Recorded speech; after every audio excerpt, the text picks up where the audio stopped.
You are standing at the edge of the world, not the end of the planet, but the edge of something older, something quieter. Before you rises a mountain shaped not only by time, but by secrets.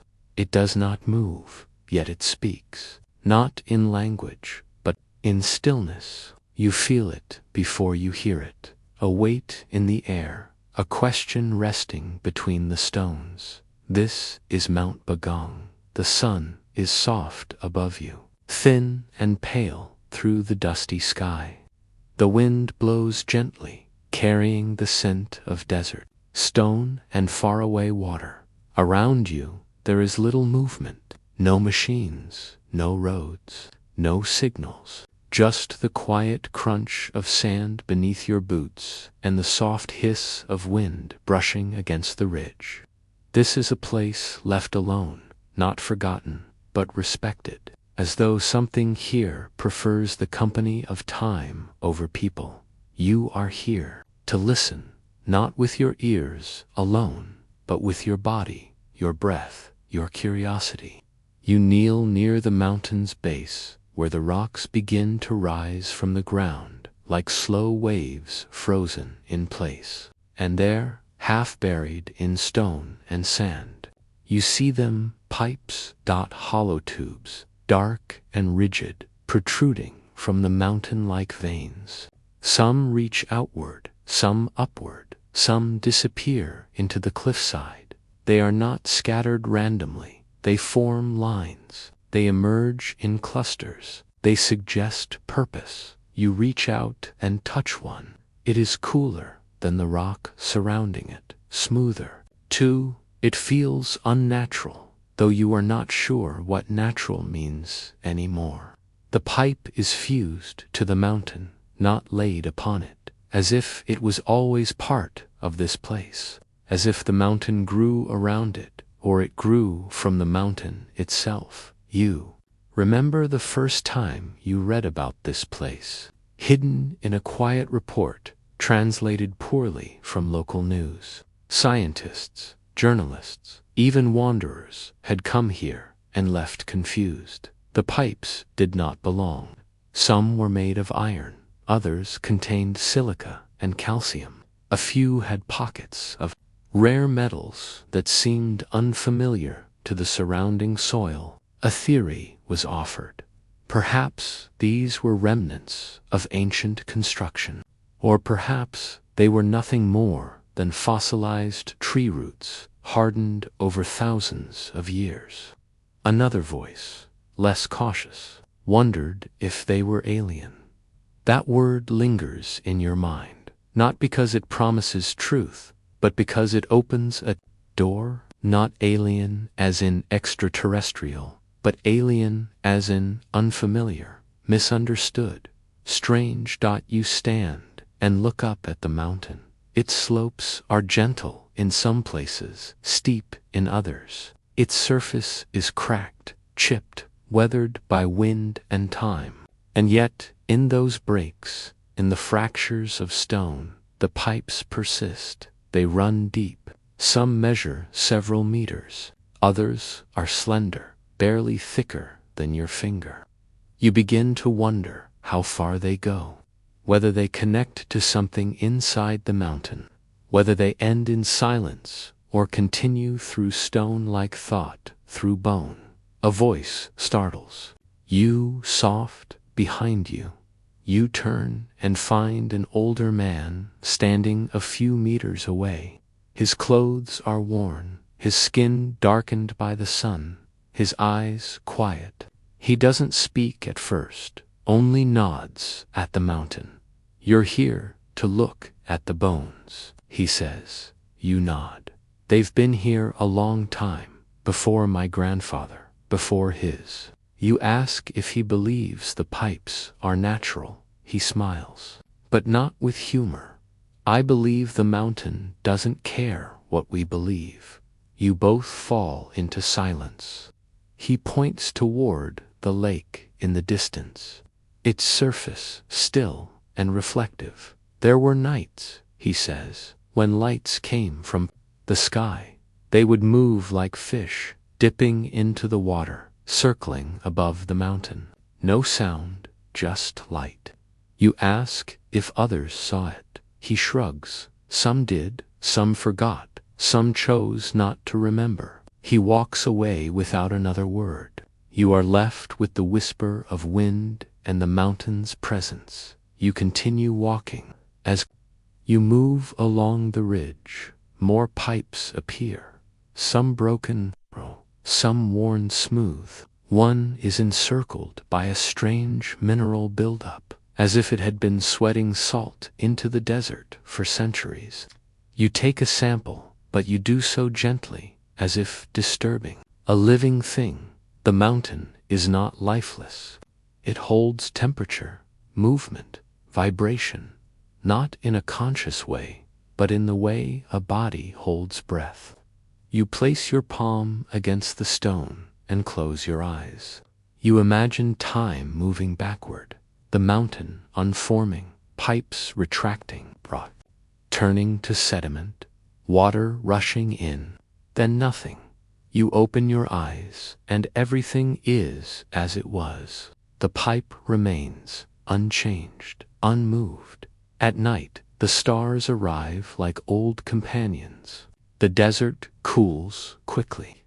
You lie near your tent, wrapped in silence, staring upward. There is no interference here, no towers, no satellites in sight. The stars blink gently. You count them, not for number, but for rhythm. Somewhere in the distance, an animal cries out. A hawk, perhaps. Then silence again. You think about deep time, not just centuries or millennia, but the kind of time that has no language, the time before language, before humans, when only rock and wind spoke and no one listened. You wonder, how many things lived and died before the first person saw this mountain, before anyone wondered what the pipes were? Maybe they are not so rare. Maybe the world is full of such quiet questions, but we only hear the ones we are close enough to notice. You recall reports from earlier decades.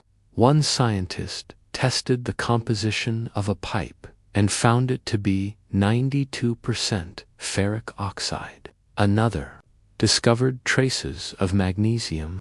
A few claimed that organic matter had fused with mineral over thousands of years, creating something both biological and geological. Some called it pseudofossilization. Others refused to name it at all. You prefer that let it remain unnamed.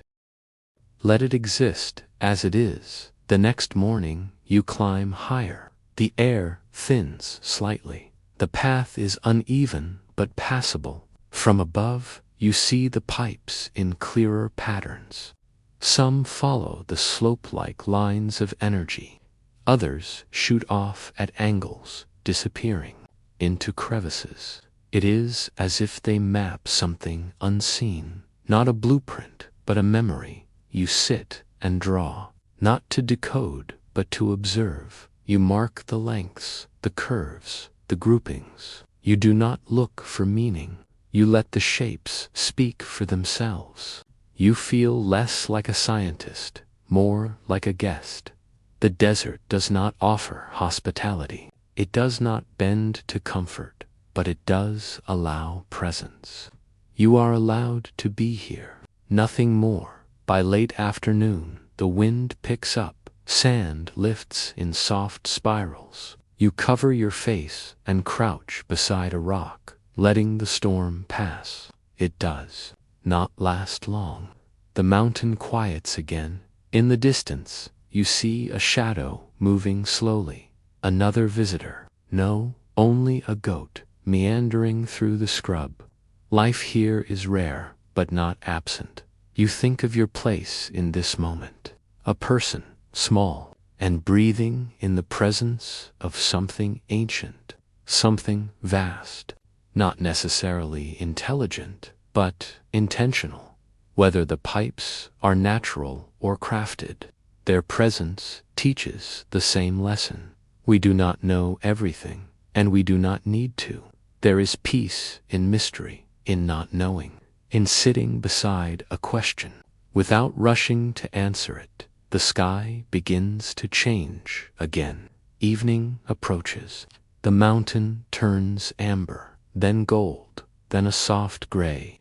You descend toward camp, your steps slower, your thoughts quieter. You sit again beneath the stars.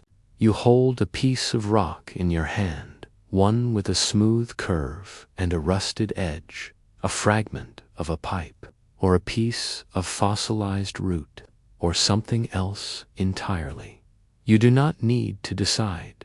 The mountain does not ask you to solve it, only to sit with it, to notice, to breathe in rhythm with its age. You lie back once more, eyes closing, body sinking into the earth's warmth. The wind softens, the stars steady. You are no longer seeking, you are simply here, and as sleep begins to reach for you, a final question surfaces like light beneath water. What else waits, half buried, just beyond what we recognize? The morning comes gently, as if the sun is careful not to disturb the land. Light moves slowly across the desert, laying soft gold on every ridge and crack in the stone. You rise with the mountain's breath, quiet and steady. The air is thinner today, or maybe your thoughts are deeper. You prepare yourself not for answers, but for memory. The mountain does not change quickly.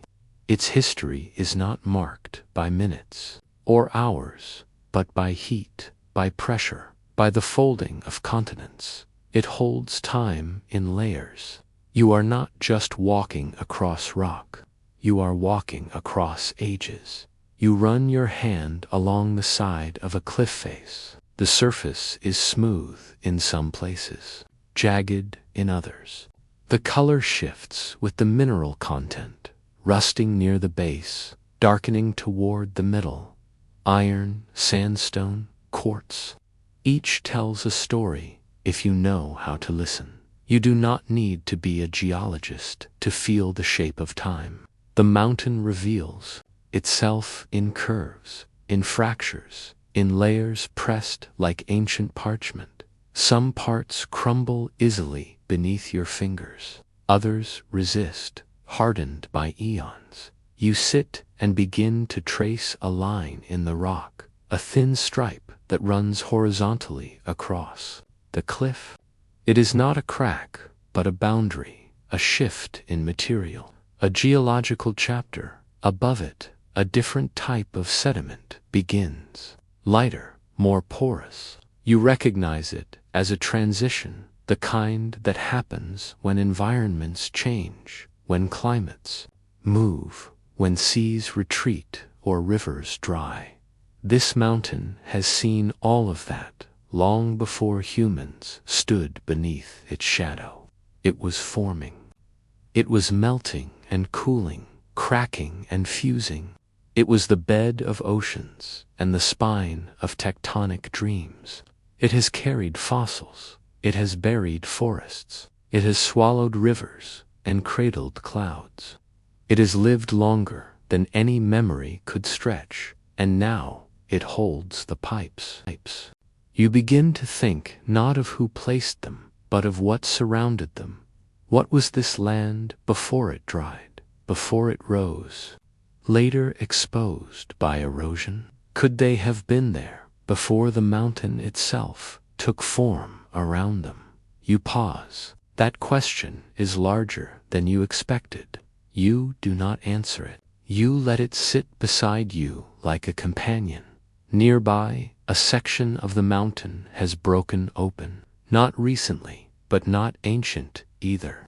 You step carefully across loose stone, aware of the instability. The break reveals more layers, some compressed tightly, others filled with pockets of air.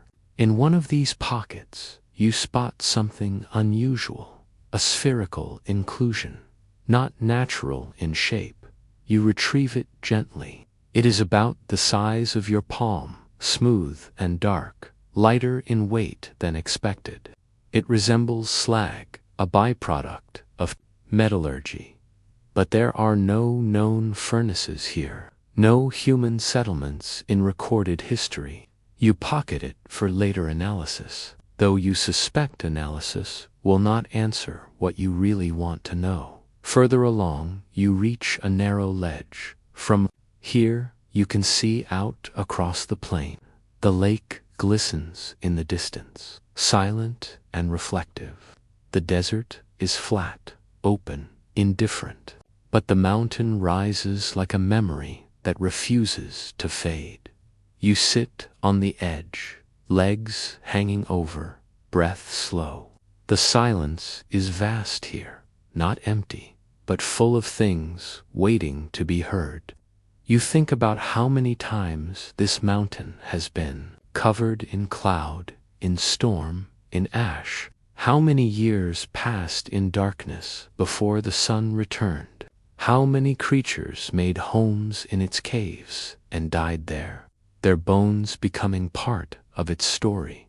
You imagine a time when the land was wetter, more alive with movement. Rivers may have carved deep paths through this valley.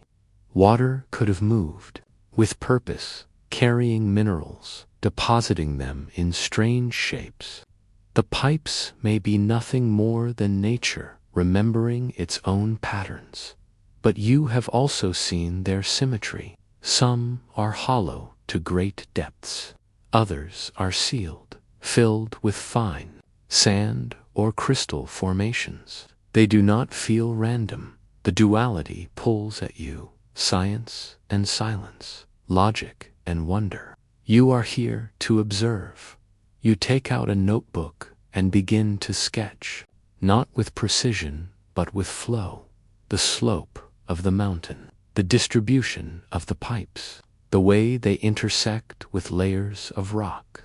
You map the memory, not to prove, but to preserve. A sound behind you, a soft shuffle of loose stones. You turn and see a lizard basking on a nearby rock, unmoving. It watches you, or perhaps it only watches the sun.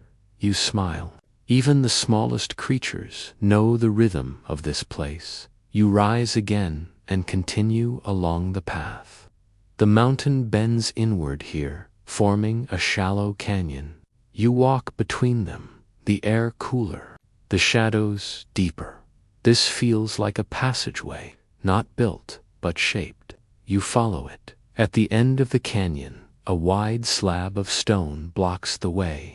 Embedded within it is the largest pipe you have seen yet, nearly a meter wide, partially collapsed, but still intact. It extends both directions, into the wall and into the ground. Its edges are fused with the rock, not welded, not attached, joined as if the pipe was always meant to be there. You touch it. It feels different, not just colder, but quieter. It seems to absorb sound. Your breath feels louder here, your heartbeat more noticeable. You kneel and listen, not with your ears, but with your body. You place your hand on the pipe, then your forehead. You breathe, and you feel it. Not vibration, not sound, stillness, not emptiness, but presence, as if the mountain is remembering. Longer than you intended. Time slips differently here. It does not measure in seconds, but in questions. When you finally rise, the sun is beginning to lower again. The shadows stretch longer. The wind returns. You descend carefully, slowly, stepping. With intention, each movement becomes part of the ritual of leaving, not departure, but transition. You return to camp in silence. You eat without speaking. You drink without thought. And then you sit again beneath the stars. They seem brighter. Tonight, perhaps you are seeing more clearly. You think of the mountain, holding its story beneath layers of stone. Not hidden, but patient. It does not need to be understood. It does not ask for interpretation. It simply exists, and you, for a brief time, were allowed to walk through its memory.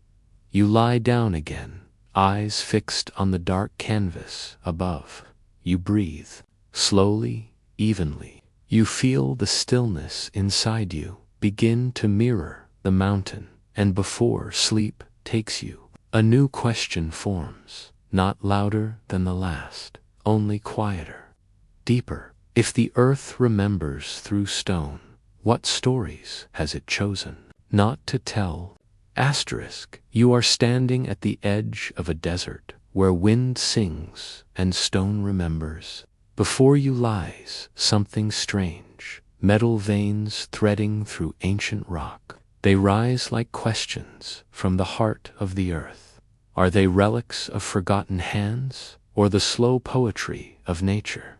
Tonight, you walk deeper into the story that doesn't want to be explained. The desert is silent, yet never still. Dust rolls like mist along the base of the mountain. There is no wind, but you feel movement, ancient movement, carried not in the air, but in the bones of the land. You are standing before a crumbling hill near Delingha, on the edge of the Qaidam Basin in western China.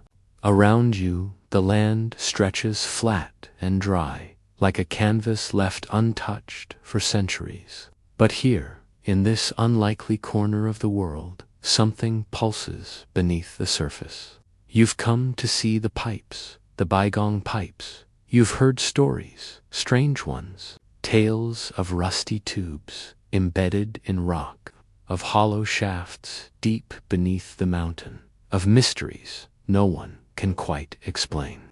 The name pipes sounds too ordinary, but standing here, seeing them firsthand, there is nothing ordinary about them. They jut from the mountainside like broken bones, like roots from a forgotten tree, like signals from a machine buried beneath the earth. Some are as thick as your arm, others no wider than a pencil, but all of them look deliberate. They shouldn't be here. You walk slowly toward the largest pipe, which rises from the stone like a question. Its color is the deep brown of oxidized iron. You reach out and gently place your fingers against its surface. It's cold, not the cold of metal, but the cold of something waiting to be understood. The texture is rough, pitted with time. You wonder how long it's been here. You wonder if the earth itself remembers. And then the thought, could these really be ancient technology? That's what some believe. Theories, like wind, swirl around these structures. Some say they are evidence of an ancient civilization older than the pyramids, perhaps even older than history itself. About buried ships or alien machines once hidden beneath the mountains, their exhaust vents now exposed by time. You don't laugh. You don't dismiss the mystery.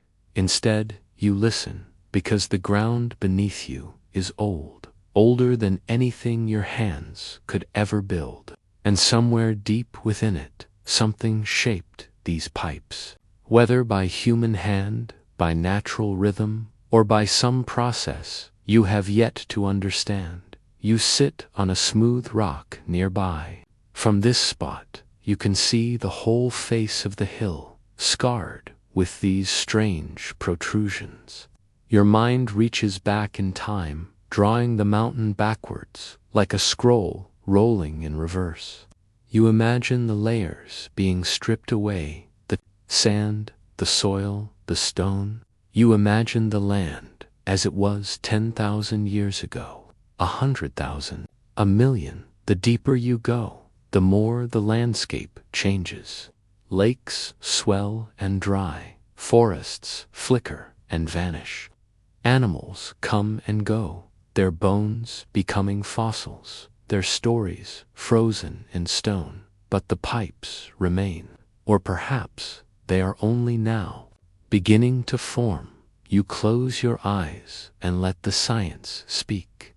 Geologists who studied the Baigong Pipes found something unusual. The pipes are embedded in Triassic sandstone, a kind of rock that formed roughly 200 to 250 million years ago. But the pipes themselves appear to be made of iron, silicon dioxide, and calcium oxide, a strange mixture, not quite typical of any known industrial product. Some of them are hollow, some branch like trees, some twist in patterns that feel intentional, and others run perfectly straight into the heart of the rock, and yet no tool marks, no signs of welding or cutting, no inscriptions. Chinese researchers took samples. Laboratories analyzed them. Some samples showed high levels of oxidation. Others were nearly petrified, fossilized into stone themselves, as if the earth had slowly consumed them over the ages. A report from the Beijing Institute of Geology suggested something extraordinary, that some of the pipes were up to 30% made of unknown materials. The pipes were not pipes at all, but the remnants of long-lost trees. Trees that once stood in marshy soil, their roots reaching deep into mineral-rich ground.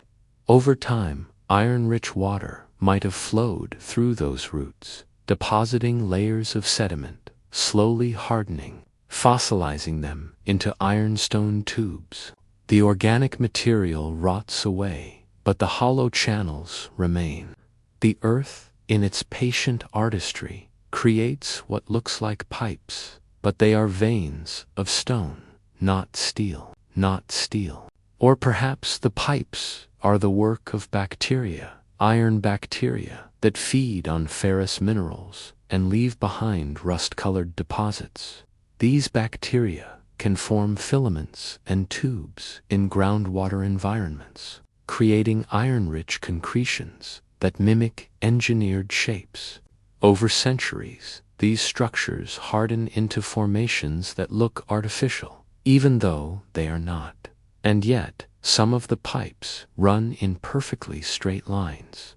Others reach deep into caves, no longer accessible. One theory suggests a vast underground network, now collapsed, a system of vents or drainage designed by ... someone. But that's the thing. Sometimes the land tells stories, and sometimes we read too much into its pauses. You open your eyes again. The sun has dipped lower now, casting long golden shadows across the ground. The pipes glow softly in the light, like relics from another world. But they do not speak. They only rest, half buried in silence. You feel both comfort and discomfort in their presence. The need to name things, to solve, to explain, but perhaps not everything wants to be solved. You rise and walk toward the entrance of the cave, said to house the deepest pipes. The air shifts slightly as you enter, a cool breath exhaled by the earth. Inside, it is darker than you expected, and the walls close around you like folded wings. You run your hand along the stone, tracing the ridges, the mineral veins, the small, rust-colored spirals that may once have been tubes. You stop there. In the wall to your left is a pipe, this one smaller but still distinct. It runs straight back into the rock, disappearing into the dark. But you don't. You simply rest your fingers against its edge and listen. And what you hear is nothing, but the nothing is not empty. The sky is bluer now, deeper, like a thought that's grown quiet. You lie down in the sand beside the hill and stare upward. The clouds move gently, unconcerned with what lies beneath. You imagine all the time that has passed here, the ages, the pressures, the slow breathing of stone. You imagine the pipes, forming not from hands, but from silence, heat, minerals, water. The world has always built things, not with blueprints, not with language, but with time. The way rivers carve canyons, the way crystals shape inside caves, the way lightning splits trees. Sometimes beauty wears the disguise of design, and mystery wears the face of nature, or lost technology. But they are messages, messages from the earth itself, written in a language we are still learning to read. Your eyes begin to close, but your mind drifts gently over the questions that remain. What if the pipes are real, relics, and we simply haven't dug deep enough? What if nature's hand is more precise, more deliberate than we've ever known? Or what if both are true, that ancient people once noticed these natural wonders and shaped their legends around them, until neither could be separated? You exhale slowly, the breath falls away like dust over stone, and still, beneath the surface, the pipes remain. Waiting not for answers, but for presence, not to be solved, but to be seen. And as you drift towards sleep, your thoughts gently sink beneath the sand, curling around iron and mystery, resting in the hollow spaces left behind by questions too beautiful to fill. The night rests heavy over the rocky landscape. You lie still beneath the stars, where silence speaks louder than wind, and the soil beneath your back feels ancient, as if it has held secrets long before any question was asked. You're no longer just a visitor in this forgotten corner of China. You are part of its breath, its slow turning, its deep, buried truths. The Baigong Pipes are more than hollow tubes. They are veins rust-colored and brittle, running through the stone like forgotten memory. And tonight, your mind turns inward, toward their physical essence, toward what they are made of, and what their makeup quietly suggests in your hand. Of centuries, its surface is coarse, touched by time, and when broken or split, the inside reveals metallic threads fused with mineral veins that oxidizes too slowly for its environment. Silica mixed unnaturally, and a compound ferric oxide that clings to each sample like shadow. Scientists from China's own departments, and again, they return to the same quiet puzzle. The pipes contain high concentrations of iron oxide, calcium oxide, and silicon dioxide, a triad not unusual in isolation, but here, fused in ratios that don't appear to match known geological processes. You close your eyes and drift slowly through their findings. Iron.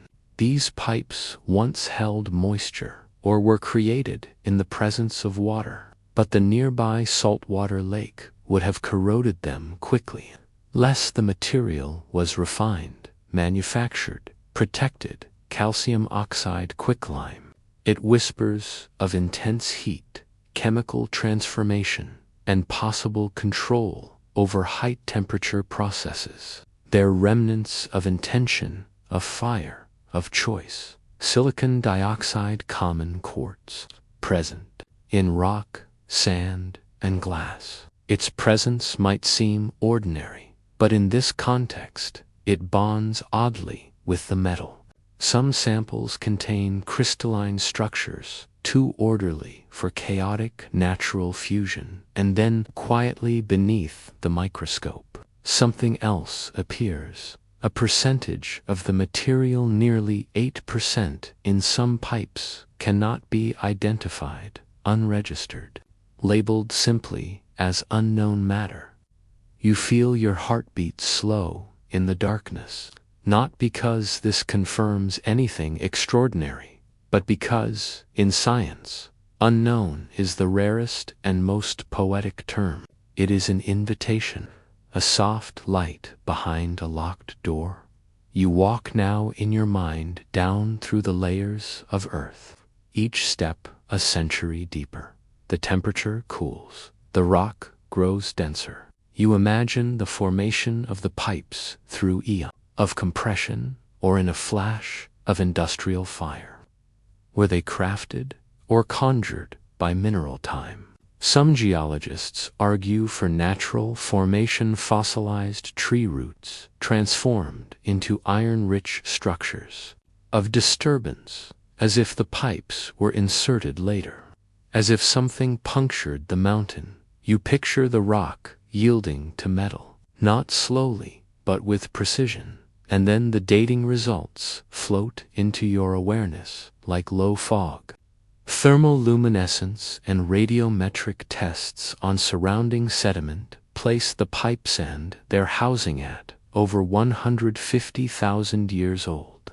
That is not a number our modern species likes to hold. It stretches the imagination too far past pyramids, past fire, past language. You breathe deeply now. You let the number settle on your chest like a warm stone. 150,000 years ago, Homo sapiens had only just begun their long journey out of Africa.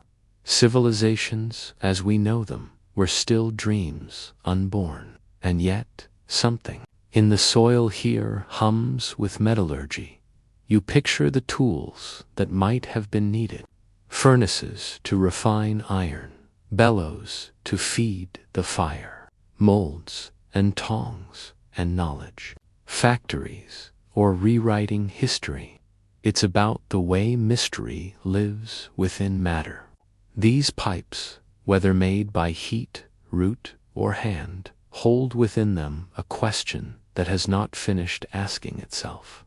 You turn now to the local geology. This region is no stranger to anomalies. Rich in mineral veins, exposed to tectonic shifts, and bathed in salt-laden air, it is a crucible for uncommon fusions. Some of the surrounding mountains possess unusual magnetism. Others contain hollow chambers that echo too long when struck. This land has been sculpted by time's slow experiments. You think of how nature mimics design, of how ice carves cathedrals, and how termites build towers that mirror our own. Is it possible the Baigong Pipes are nature's own architecture? And yet, a whisper returns. What of the unknown matter? Your thoughts turn again to those who studied it first. The Chinese scientists who arrived quietly, took samples, and left without great fanfare. And the tourists who still visit, quietly walking the gravel paths, looking up at the cave mouths as if expecting something to blink back. You imagine a visitor reaching out, touching one of the protruding pipes with a bare hand, feeling its chill. It does not pulse, it does not hum, but in its silence it speaks. You feel the echo of that contact now, as if you've touched it too. What would it mean if these pipes were remnants of ancient engineering? What would it mean if they weren't? Both answers are equally haunting. One suggests a past we've forgotten. The other suggests a nature we still don't fully understand. You sink now into the rhythm of the earth, into the quiet pulse of minerals forming under pressure, and metals slowly oxidizing in the dark. You think of how even bones, under the right conditions, can become stone. How memory, in this world, can become matter, and the pipes remain. You return now to the cave itself, the place where the largest cluster emerges. Some buried deep, some sticking out like ribs. They cross each other at right angles. They twist where the rock resists. They descend into darkness. No blueprint guides them, and yet their arrangement is not random. Could they have carried water? Once, some scientists say yes, that they formed natural conduits for underground streams. But no consistent path has been found. Some lead nowhere. Some vanish into solid stone. They seem to exist more for presence than purpose. And that's where the wonder lives in, their refusal to explain themselves. You lay still now, letting the story settle, your breath matching the heartbeat of the mountain. Metals speak slowly. Minerals forget nothing. The silence between them contains the answers, but only for those willing to listen without needing to solve. And as you drift further into sleep, a final image forms. A single pipe, buried beneath 1,000 winters, rests beside a stone knot.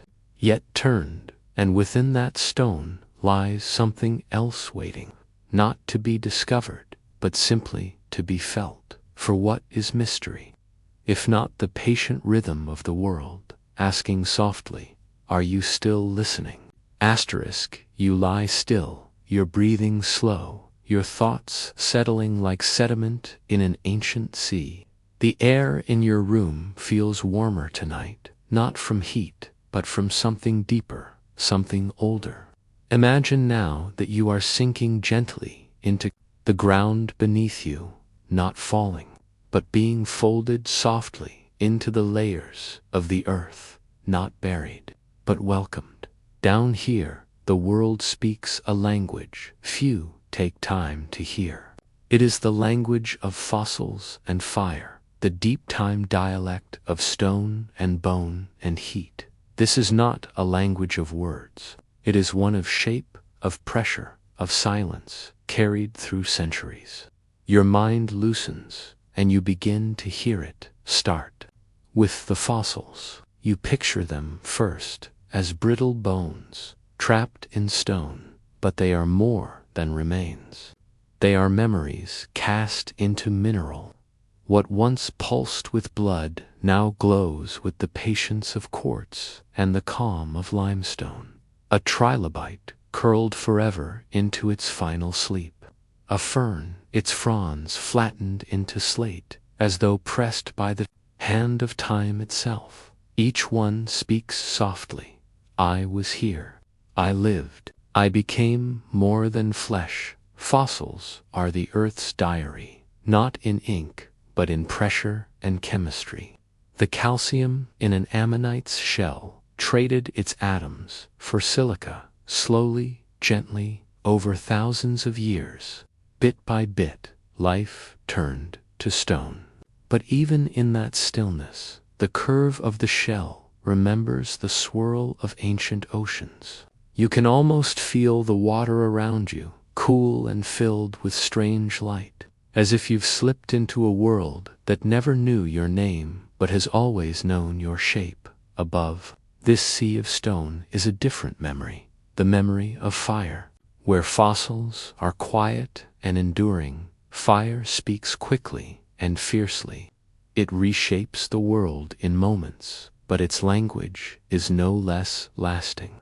Volcanoes do not write in stone, they rewrite it entirely. The crust cracks, and from its mouth pours the story of the earth's molten heart. Imagine standing at the edge of a lava field. The glow is not threatening, it is mesmerizing, slow-moving, like honey made of flame. What was once solid is made liquid, and then, in time, becomes solid again. The flow cools, stiffens, and forms basalt columns, geometric, perfect, as though carved by design. But there is no hand here, only temperature and time. Fire shapes with the precision of mathematics, but the soul of chaos. You listen, and you realize fossils and fire are not opposites. They are partners in time's great dance. Fossils remember life. Fire remembers the planet before life ever began. Together, They tell a story of becoming, of how the earth grows, not just outward, but inward, absorbing everything it has ever carried. It does not forget, it holds you. Let your thoughts drift now to petrified forests, where trees once tall now sleep in the weight of stone. Their rings, still visible, tell of droughts, of floods, of years too short and seasons too long. You place your palm on one in your mind, and it is smooth, cold, but somehow alive. It feels like memory should feel solid, quiet, undeniable. The tree is gone, but its time is still here. Far below, magma creeps along its ancient roots, unseen veins of heat that pulse under continents. This is the fire that builds mountains, that lifts ocean floors, that creates islands from nothing but heat and minerals. And one day it will cool, and life, moss, insects, maybe even you, will walk upon it, never knowing the fire that made your path possible. The Baigong Pipes you heard about earlier, could they be fossilized vents, or perhaps channels, left by gas and lava in cooling stone? Or something stranger still, carved not by life, but by the language of the earth itself, a sentence written in iron and silence? You don't need the answer right now. The mystery is not a puzzle to be solved before sleep.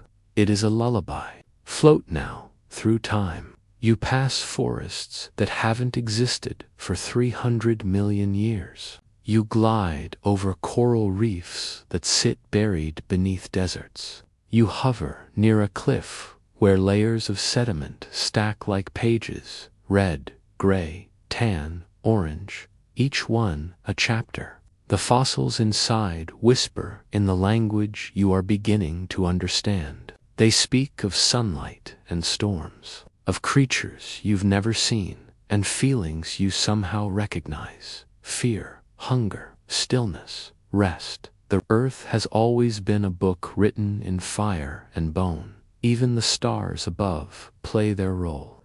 The iron in your blood, the calcium in your teeth, they once burned in stars that died long before this planet cooled. Fire is not the enemy of memory. Fire is its mother. You breathe in slowly. The air feels richer now, heavy with mineral dreams. You feel the weight of eons pressing not against you, but beneath you, lifting you up. You are not drifting aimlessly. Through history, you are part of it. You are made from it. The language of fossils and fire does not ask you to speak. It only asks you to listen. As you begin to fade into sleep, you carry this feeling with you: the deep stillness of stone, the warm murmur of flame. You wonder, gently, what other stories the earth still carries. What other voices lie in wait beneath your feet, patient and enduring, waiting for someone like you to stop long enough to hear them. You are not alone. You are not forgotten. You are written into the bedrock of time, and somewhere, just beneath the mountain, just beneath the silence, another memory is waiting, waiting to become yours. Your breath is soft. Your thoughts are quiet. The night sky glows dimly overhead, and the air is thin, crisp, and ancient. Somewhere far below you, beneath layers of stone and shadow, the past is still speaking.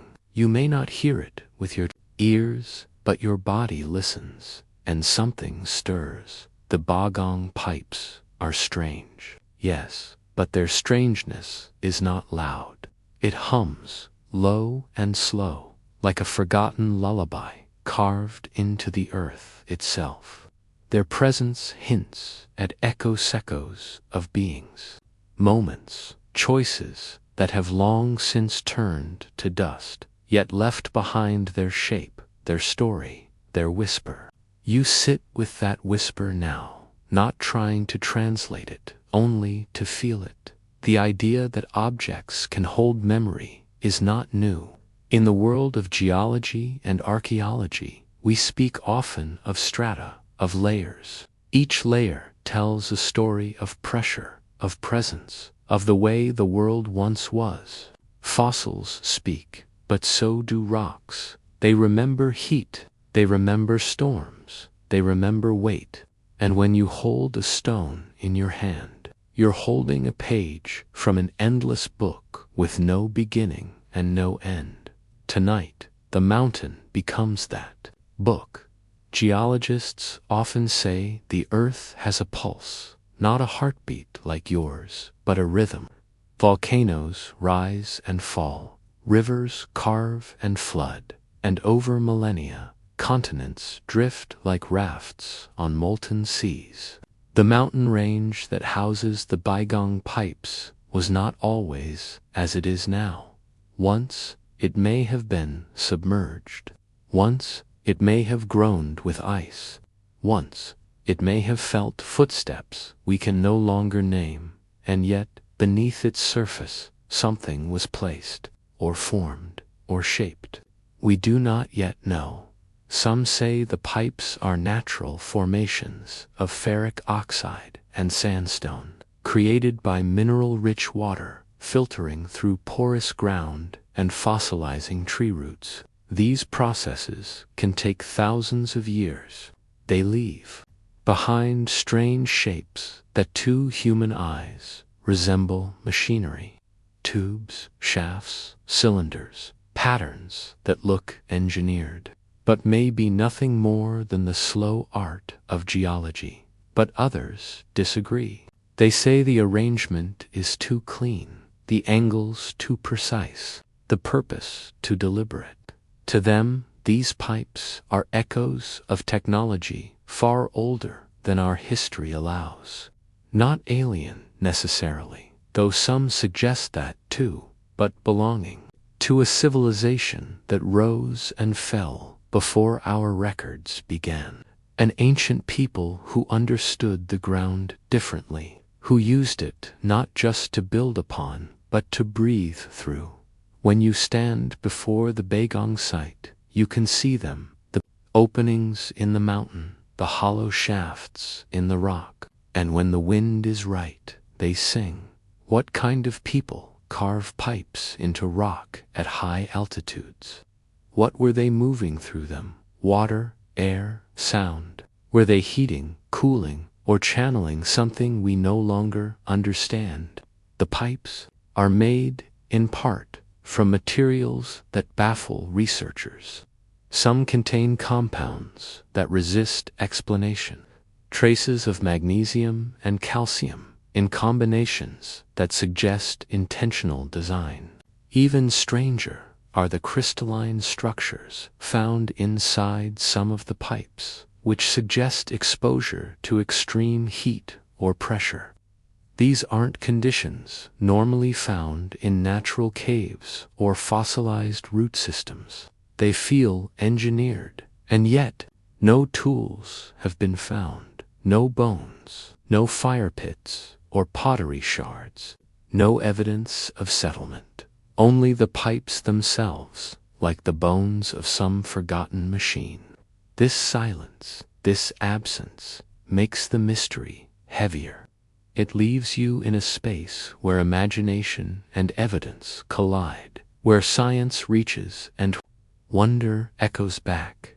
Sometimes it is not what you find that tells the story, but what you don't. Single quotes, the local legends, help fill the silence. The people near the site speak of the mountain as sacred, not just because of its height or age, but because it holds secrets. There are stories of a race from the stars who came down and made their home beneath the peaks. Not gods, but travelers, watchers, teachers. They came, they lived, and then they vanished, leaving only stone and wind and questions behind. Legends are not data, but they are memory. And sometimes memory chooses different tools to survive. where science uses carbon dating and isotope analysis. Folklore uses metaphor, where researchers use core samples. Villages use story. Both are forms of truth. Both hold meaning. Both are echoes. You picture one of those ancient travelers, now real or imagined. Not human, but not inhuman either. Perhaps taller, perhaps more slender. Their hands shaping rock, not with metal, but with knowledge. They do not dig, they coax. The pipes emerge, not through force, but through song or vibration. They build with patience, not haste. They are not rushing to complete something. They are listening. Perhaps the mountain answered them. Perhaps the pipes were not made for us at all, but for the earth itself, a system to breathe with or heal with, a kind of acupuncture for a living planet, a whisper from the ancients to the stone. In this vision, technology is not something separate from nature. It is aligned. It serves not to dominate, but to harmonize. Pipes that carry not waste, but wisdom, passageways for intention, openings that listen, not speak. This is not science fiction. This is dreaming within the boundaries of the unexplained, allowing mystery to hold its space until evidence catches up. Modern research into ancient acoustics has shown that some prehistoric chambers were shaped to resonate certain frequencies. Ancient tombs in Malta, burial halls in Ireland, temples in Peru, all built with an ear for vibration. Some scholars believe sound was not just ceremonial, but functional, perhaps even healing. Could the Baigong Pipes have sung once? Could they have been a musical system, humming through the mountain like a great breath? Or perhaps they moved water, not for irrigation, but for memory. Indigenous cultures have long believed that water holds emotion, that it remembers. Japanese scientist Masaru Emoto once photographed water crystals before and after being exposed. 2 words, music or prayer. The results were controversial, but beautiful. If water can remember, then pipes become more than tools. They become translators. And if these pipes once channeled water across the mountain, then they were telling a story, one that changed shape with each drop, each season, each freeze and thaw. A story the earth told itself over and over until it became part of the rock. You sit with this thought now, warm in your blankets, soft in your breath. Outside your window, the world sleeps. But somewhere in China, near the edges of the Qinghai Province, the pipes remain half buried in silence, half sung by wind. No tourists come, no answers rush forward. The mountain is patient, and beneath its silence, the echoes still move. What do they want to tell you? Perhaps nothing, perhaps everything. You may never know the origin of the pipes. You may never hold a perfect theory, but you do not need certainty to feel wonder. You do not need proof to be in awe. Sometimes it is the questions themselves that shape you, that soothe you, that carry you deeper into sleep. The ancients may not have left behind maps or words, but they left patterns, they left echoes. And if you listen carefully, not with your ears, but with your openness, you can feel the edge of something vast and kind and old as your body begins to relax, and your breath flows like a quiet stream. The mountain speaks again, not in sound, but in rhythm, in pulse, in the knowledge that even mysteries are companions. And so you drift toward the next chapter, where the language of minerals becomes a kind of soft translation, and metal begins to remember, to You rest inside the stillness of night, where the hush of your breath seems to echo through the distant canyons of thought. Here, suspended between science and sleep, your mind stretches like light across galaxies. You are not afraid of the dark tonight, because it feels vast rather than empty. You turn again to the mountain in China's remote west, where strange pipes pierce the stone and reach toward a lake that never speaks. You close your eyes gently and allow yourself to wonder, could this be the work of something not from Earth? You begin with the facts, the Baigong Pipes, metallic structures, hollow tubes woven into rock and reaching underwater. Some buried deep within caves, others sticking out of the surface like broken antennae. No modern explanation holds perfectly. Not mineral veins, not fossilized trees, not natural iron formation, not ancient industry. The mountain itself is silent, but the presence of these pipes feels like a whisper. You almost understand the alien. Theory is rarely spoken in textbooks. It's the soft murmur behind more grounded hypotheses, the one that lingers when all others fall short. It doesn't scream. It hums quietly through the mind of the curious. It doesn't offer answers, but it offers a frame. What if the Baigong Pipes were not made by Usnot? You begin by asking yourself a simple question. If an alien species were to explore Earth long before us, what might they leave behind? Not all visitors seek to conquer. Some might simply observe. Their tools would be subtle, their technology unrecognizable. They might not build cities, but markers, quiet, durable things embedded in remote places, far from the eyes of evolving humanity. The mountain becomes, in this vision, not a sacred site of ancient people, but a quiet station, a node, a sensor, a relic. You imagine the Baigong Pipes as conduits designed not to carry water, but data, tubes laid beneath the lake, perhaps to measure chemical compositions, or temperature, or motion. The lake, being partially saline, partially freshwater, is an oddity. It might have drawn interest for the same reasons it draws yours. The pipes could have once fed information back to something, someone's somewhere beyond your sky. And then you think about the shape. The pipes are made of iron, silicon dioxide, and calcium oxide. That's a curious recipe. Not impossible on Earth, but not quite like anything found in natural formations.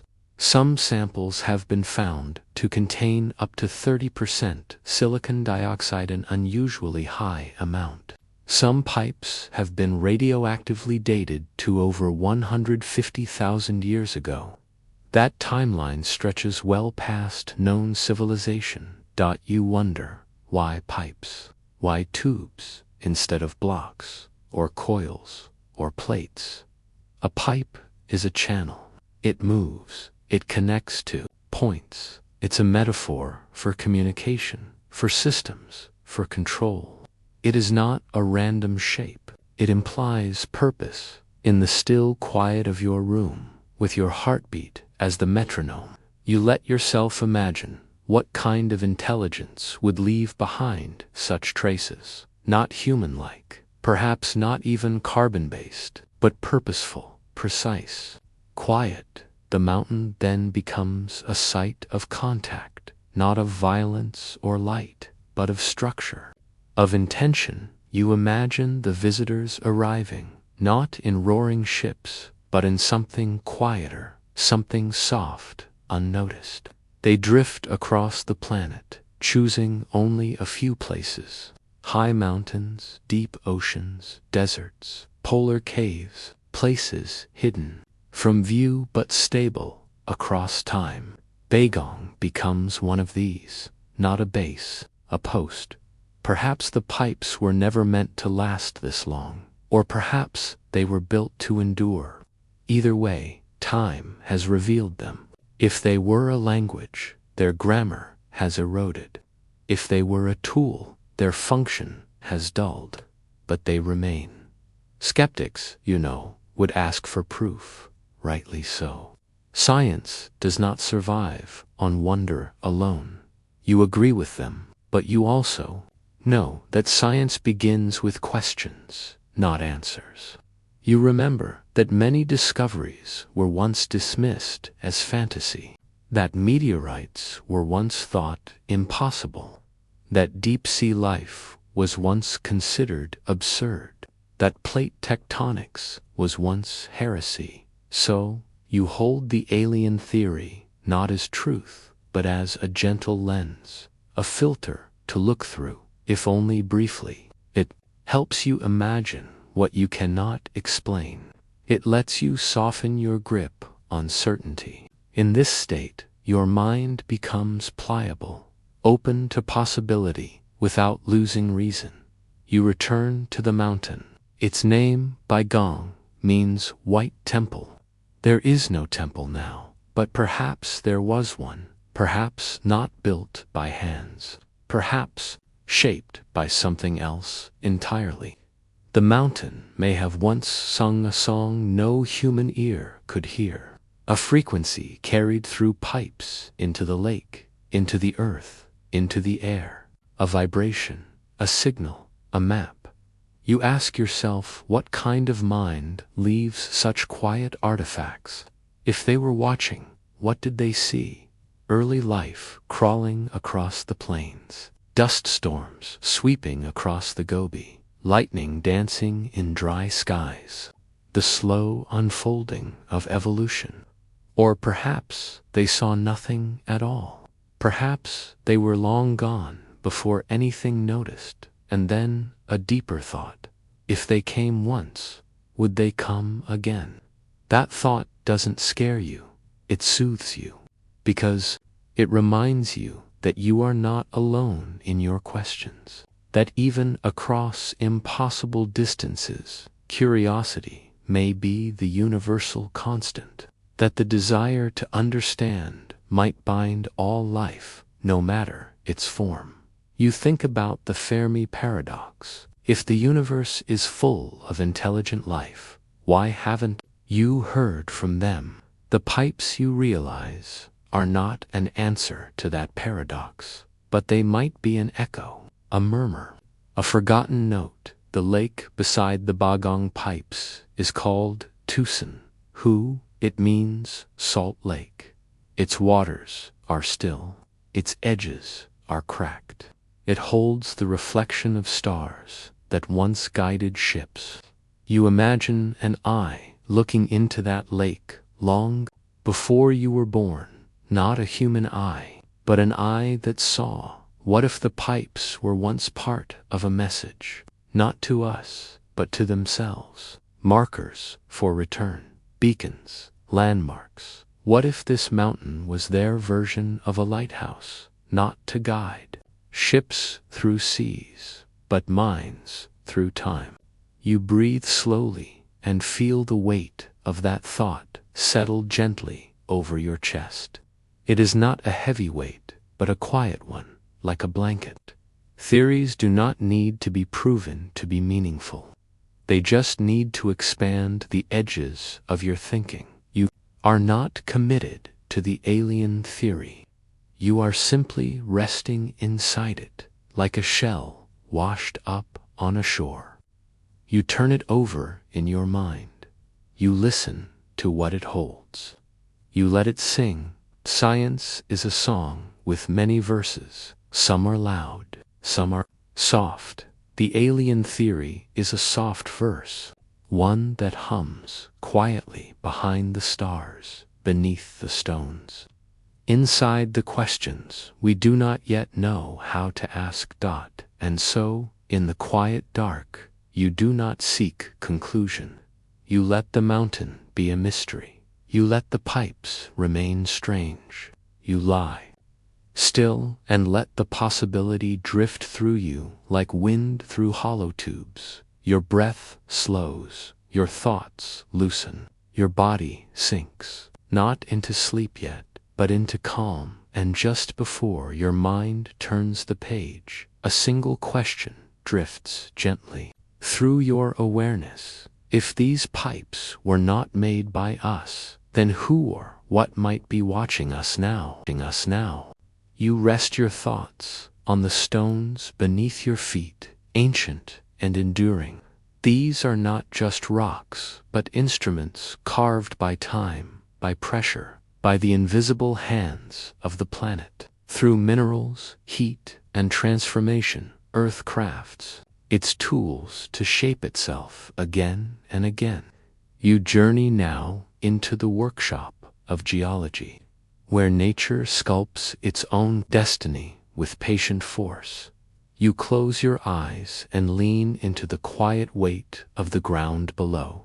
Beneath the soft hum of the surface lies a world both relentless and deliberate, where pressure is a chisel, heat is a hammer, and time is the patient craftsman. The earth, in all its stillness, is never truly still. Beneath your feet, it works with elemental discipline, crafting tools not made of steel or wood, but of rock, crystal, and molten metal. These are the instruments with which the planet has always shaped itself, long before human hands ever tried to replicate its power. The story of the Baigong Pipes whispers of something buried, not just in soil, but in time, something forgotten, or perhaps never fully understood. But to listen to the earth is to learn that it has always held its own methods for carving, constructing, and reconstructing.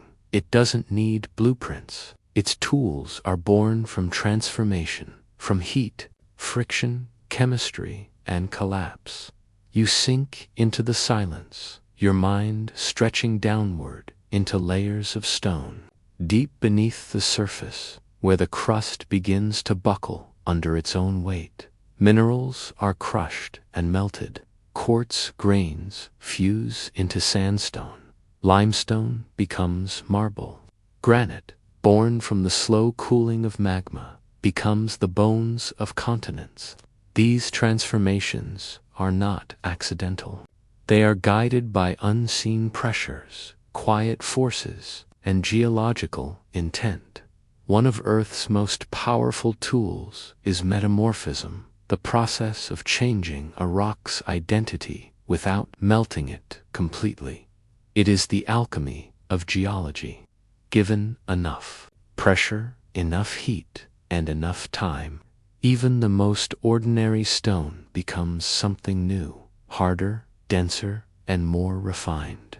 Schist, slate, gneiss, each a testament to the Earth's ability to reshape its materials, not by forceful destruction, but by patient metamorphosis.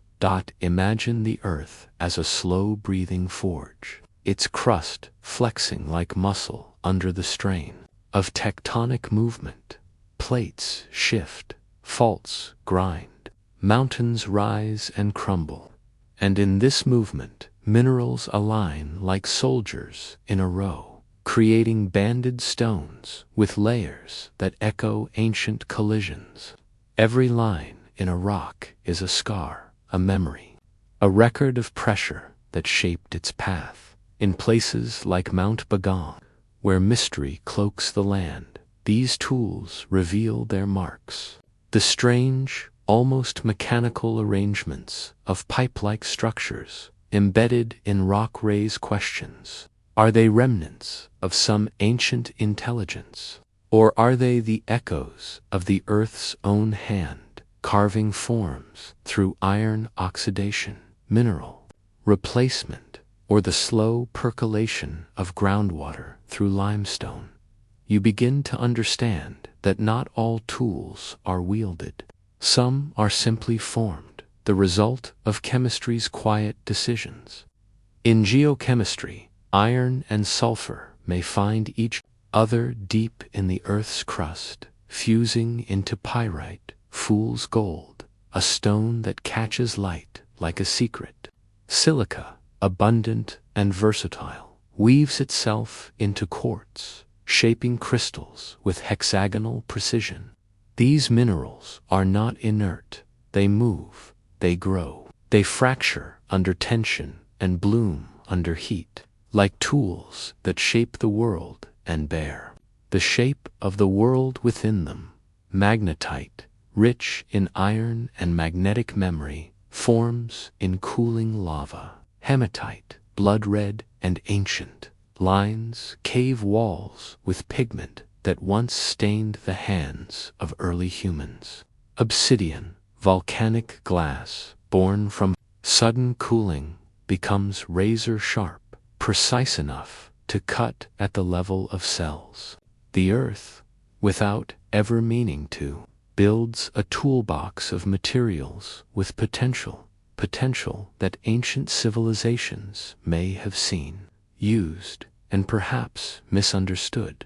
Perhaps what we now find buried are not alien artifacts, but geologic expressions, mistaken for design. And yet the mind wonders. Could the Earth's tools have inspired tools of another kind? Could a civilization, lost to time, have found these natural forms and mimicked them? Could the pipes in Baigong be echoes of nature mirrored in intention, a convergence of geology and engineering? You walk further into this landscape of thought, where geology meets possibility. Petrification, one of Earth's strangest talents, can replace organic material with stone over time. Trees become rock, bones become fossils. Even entire landscapes, buried in volcanic ash or mineral-rich groundwater, can freeze in time. The earth doesn't just erode, it preserves, it replaces, it holds onto shapes long after their origin has vanished. This power of preservation leads to illusions of precision, of design, of meaning. A fossilized root may resemble a cable. A hollow mineral vein may form a perfect tube. These coincidences are not flaws in logic, but invitations to curiosity. The earth writes riddles in stone, and we are drawn to read them in the Baigong region. The pipes themselves are embedded in diorite, a hard, granular rock formed deep underground. Their alignment seems purposeful. Their material includes high amounts of silicon dioxide and ferric oxide elements found in both natural formations and industrial products, yet their true purpose, or lack thereof, remains unclear.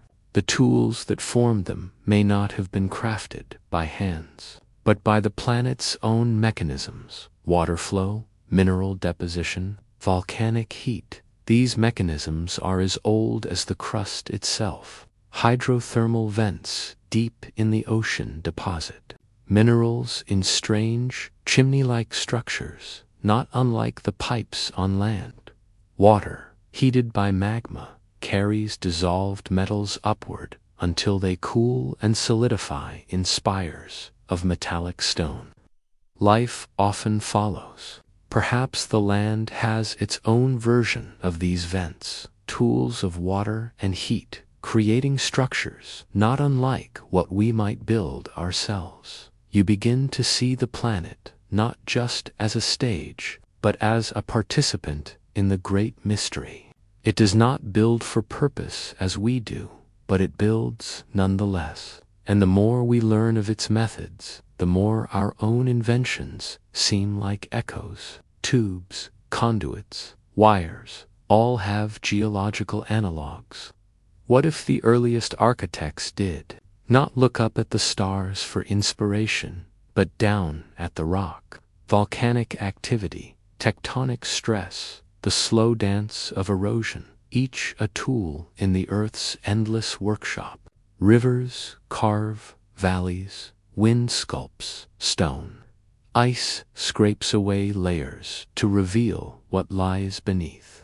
The landscape is not an accident, but a sculpture in progress. It is work that never ends, a project without finality. The pipes in Baigong may be the result of permineralization, the slow filling of voids in organic structures with mineral deposits. Or perhaps they are formed by water erosion inside limestone, creating iron-rich concretions that resemble tubes. The truth may be geological, not extraterrestrial, but even that truth carries wonder. For nature's ability to imitate design is not a flaw, but a signature, a message written in materials we are only just learning to read. The ground beneath you breathes stories of pressure, of eruption, of sediment settling in silent agreement. The pipes may not be alien, but they are not ordinary either. They are part of a larger message that Earth, in all its seeming stillness, is always shaping, always speaking, always crafting something new from what was once thought to be still and dead. And so you lie still, listening. Your body is made of the same materials that Earth shapes with its invisible tools. Calcium in your bones, iron in your blood, carbon in your breath, all once belonged to stone, to fire, to stardust, folded into the folds of the planet. You are not separate from the tools of the Earth. You are one of them. You are one more way the planet expresses its ongoing transformation. As you drift deeper into sleep, you are carried not by fantasy, but by geology, not by fiction, but by the quiet certainty that Earth, ever patient, ever powerful, is still building, not for show, not for purpose, but for the simple beauty of motion and change. You are lying in the cradle of a craftsman that does not rush, that does not fail, that never stops, and as you feel the ground beneath you, warm and ancient, a question rises with the quiet rhythm of your breath. What else has the Earth shaped, hidden in the folds of time, waiting to be found? Asterisk, the stars still shimmer above the mountains of Qinghai. Wind curls like thought across the silent plains. The pipes remain quiet, unmoving, yet always speaking, not in words or whispers, but in the patient language of time and you. You are now part of their story, too. The mystery of the Baigong Pipes was never truly about aliens or ancient machines. It was, and always has been, a mirror, a reflection of how humans seek meaning in the cracks of the unknown, a desire to stitch stories between the strange and the explainable, a longing to belong, not just to Earth, but to something vast and eternal. You have wandered through iron veins in stone, through fossilized breath, through echoes and tremors and possibilities. You have rested in the presence of questions that may never have answers. And in doing so, you've become a traveler in time's great imagination, not just a dreamer of what might be, but a witness to what quietly is. So now, as sleep tugs gently at your eyes, know that science is not just the study of the real, it is the poetry of asking why. It is not always loud or bright. Sometimes it waits beneath mountains, beneath questions, beneath stars. The Baigong Pipes may never speak in full, but they will always whisper to those still enough to listen. And you, calm, curious, dreaming, are listening still. Good night. Good night.